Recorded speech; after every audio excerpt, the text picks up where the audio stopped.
It was her dream since childhood, and so for her 80th, she wanted to have a book for her 80th birthday, and here it is.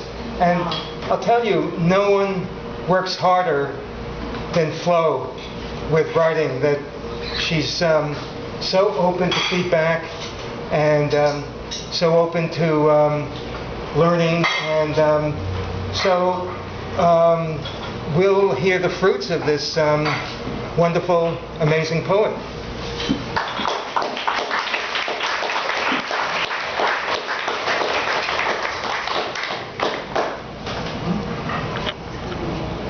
I am standing before you because of three people. Ralph Dranow, who decided that he would be my editor. My husband Ed, who helped me out of computer trouble, and I ran into computer trouble a lot. And Margaret Copeland, who's in the back, she's the book designer.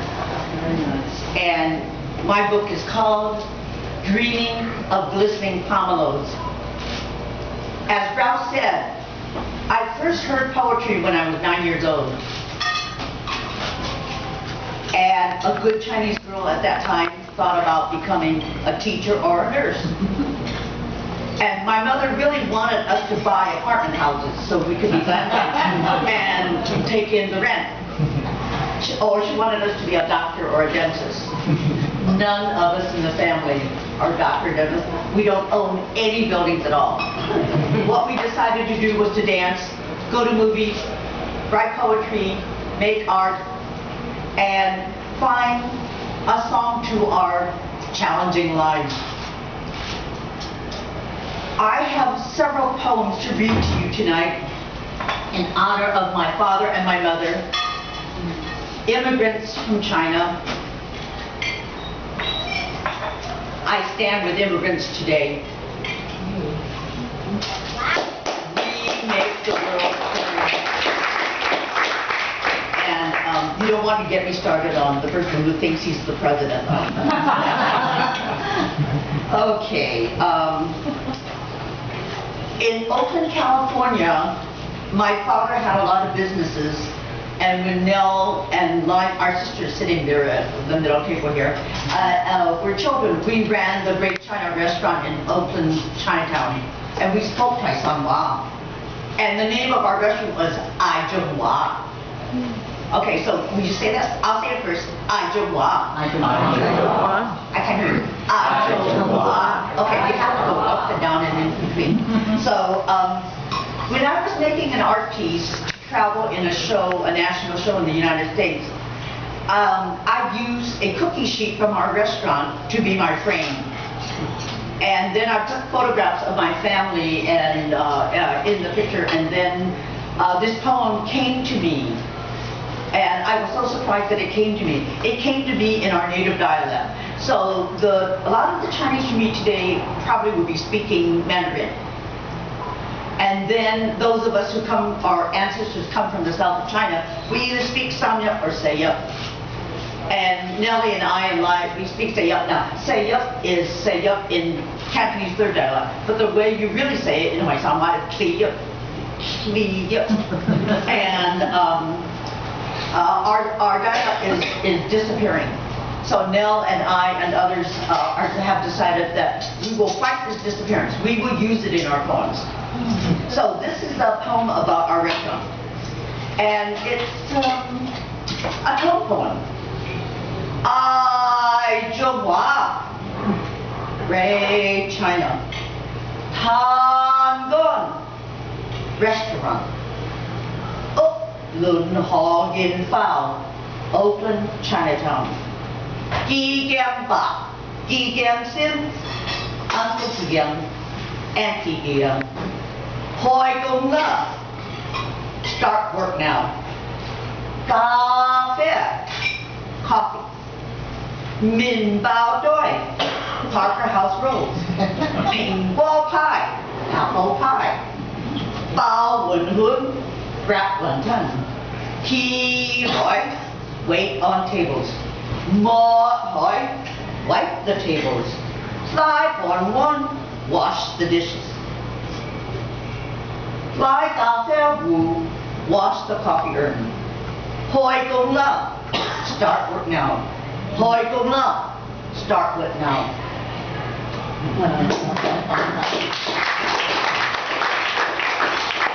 This book is also a book of history.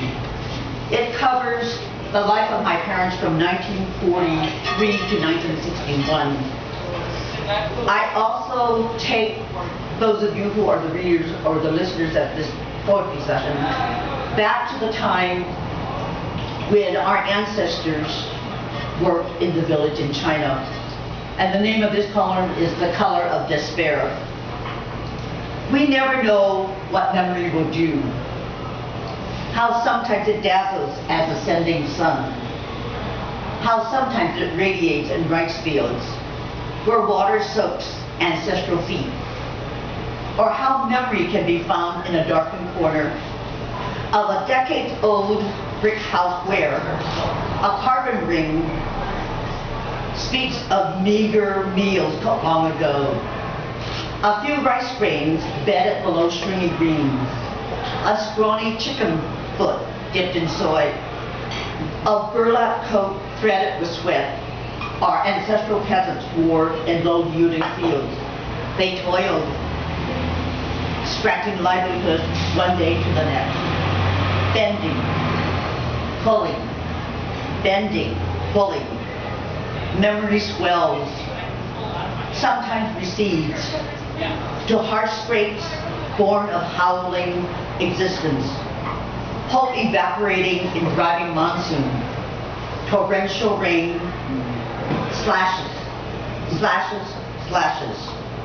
Or how memory can be found in a hole, hacking ground into shriveled worms, vegetable roots dry as dust.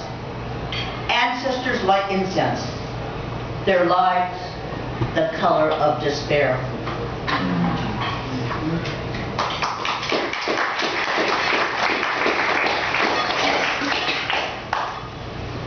The cover of my book in the process of creating this book changed several times, and so did the title.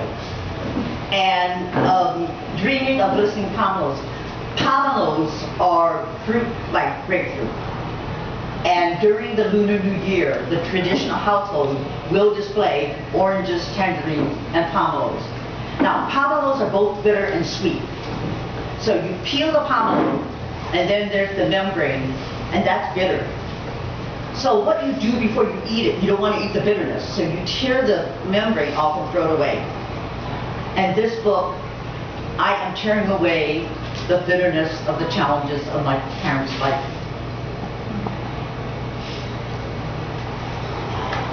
Under a moonlit sky. 1. My siblings and I traveled to China for a visit to our ancestral village, Dranow, where our 3 older sisters were born. Arriving in a small hamlet, I see for the first time the pond in front of crumbling adobe houses. The water buffalo immersed in the cool water, swishing its tail languidly while residents stare at us. We are guests from Busan, America. Come with candy and fruit for everyone. Standing in the stifling heat, I heard giggling of 3 young girls with bowl-shaped haircuts. They smiled, then looked shyly at the rubber tread sandals. I think of my China-born sisters, now well along in their years. What were they like? Did they skip under the banyan tree, chase one another, kicking up dirt at their heels, swat mosquitoes buzzing around their heads? I imagine my second oldest sister as a youthful child chanting, "Chew," holding hands under a moonlit sky. I feel the softness of your flesh. We dance toward banyan tree, open like a leaky umbrella. Shards of moonlight beam upon us, offspring of gods and goddesses. Our village, Happy Dragon, is filled with ripe paddies. We smell cow dung, newly defecated on arid soil. Taste bits of rice straw, caught between our teeth. hear crickets, chirping arias of flight. We swing our arms as if we have ascending wings, glide by the field god's shrine, dreaming of glistening pomelos.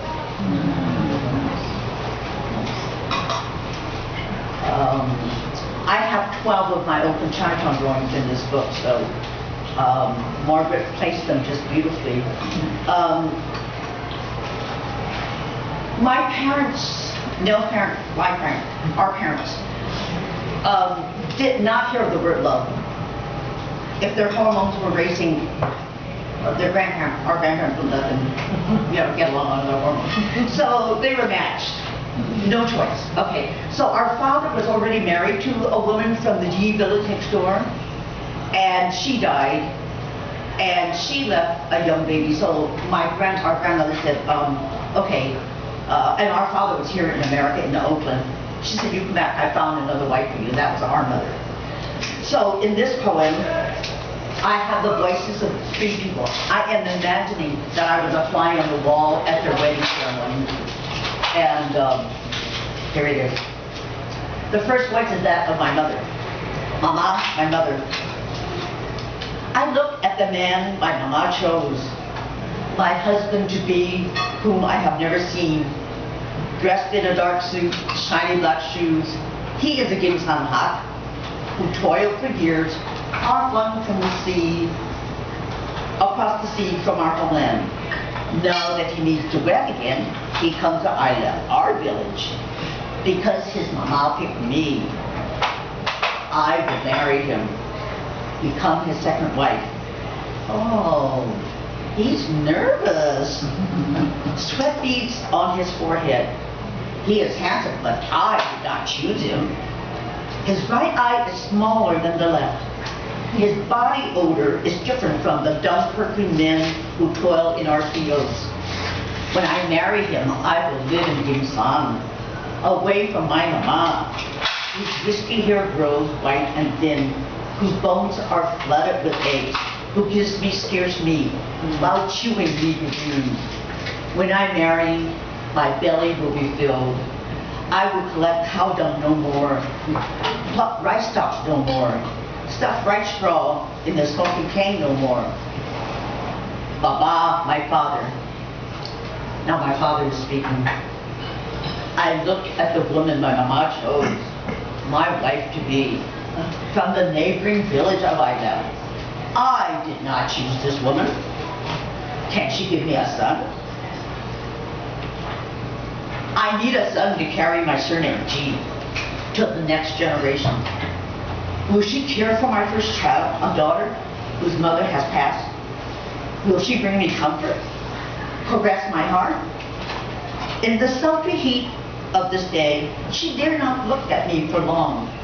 I see her 3-corner eyes, small nose, drooping shoulders, calloused hands, large feet hidden in embroidered slippers. Will she be still in my arms, tender to my touch? In Insan, our life there will be arduous, our days long.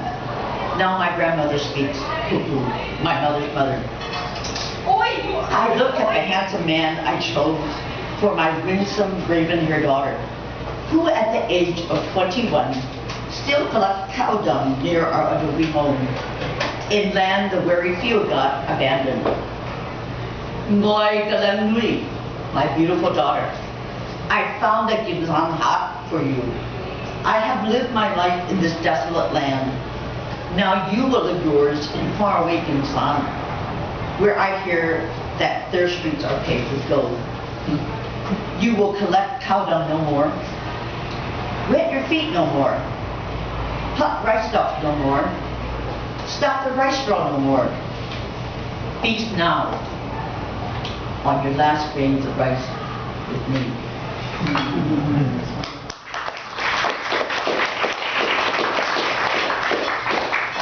What I'm about to share with you is cultural, although I claim it's a big part of Chinese culture. Women, we own half the world. We have to half the world on our shoulders, but we don't count. It is the lusting for the sun that is being cultivated. So the name of this poem is called House of Fiery Daughters. When silence is louder than thunderous drums of the lunar year, a time when prancing dragons joyously spit out green lead symbolic of money, when firecrackers explode the heart of Webster Street, I run after the festive cacophony, remembering Papa and Mama's long ago ancestral homeland, a place where rice stalks swayed in monsoon-flooded fields. Howling winds swept into Papa's ancient abode that could no longer house them. After coming to our new country, my Papa and Mama resided in a house of fiery daughters until they burned the sun. My brother's not here tonight. When I was doing an art project about our family, and I was talking about how pissed I was that my mother cried for a month when I was born because I was a sixth unwanted daughter, he walked into my house, and I have pictures of us from our childhood archival photographs, and he loved them. He's like, "Oh, where'd you get them from?" I said, "You're not going to be happy when you hear what I'm going to do with these." He was so wise. He said, "Flo, it's not your fault. It's not my fault. It's what Mom and Pop brought with them." And that just gave me so much wisdom. So the poem I'm going to read to you now is,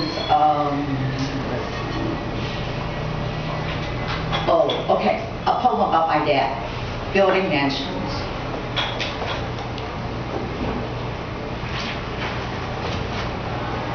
I kid you not, I spent 3 days going over the book to see what poems I was going to read.